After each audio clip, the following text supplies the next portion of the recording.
Hello guys, this is భావన. ఈరోజైతే మన తిరుపతికి వచ్చేసాం. నా ఫ్రెండ్స్ తిరుమలకి ట్రిప్ వేశారు. మన ఫ్రెండ్స్తో వస్తే ఆ ఎంజాయే వేరు కదా. So we start from Alipiri. Exactly time 9:30. ఎలా అయినా 3 అవర్స్లో 3550 స్టెప్స్ కంప్లీట్ చేయాలనుకున్నాం ఫ్రెండ్స్. కానీ అలా జరగలేదు. చాలా ఎంజాయ్ చేసి స్టెప్స్ ఎక్కేసాం. కరెక్ట్గా 2310 స్టెప్స్ దిగడ చాలా జింకలు కనిపించాయి ఫ్రెండ్స్. చాలా ముద్దుగా ఉన్నాయి కదా. ఇన్ని జింకలను చూసి చాలా బాగుంది ఇక్కడ. వెదర్ అంటే చాలా బాగుంది ఇక్కడ.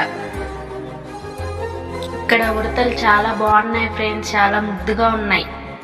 మీరు ఎప్పుడైనా ఇలా వెళ్ళి చూసుంటే మాకు కామెంట్ చేయండి మర్చిపోకుండా. వెదర్ కండిషన్ అంతగా బాగాలేదు, వెహికల్స్ కూడా చాలా స్లోగా వెళ్తున్నాయి. మా అదృష్టమేమో తెలియదు కానీ దర్శనం మాత్రం చాలా ఫాస్ట్గా అయిపోయింది. మీకు నచ్చినట్లయితే లైక్, షేర్, సబ్స్క్రైబ్ ఫ్రెండ్స్.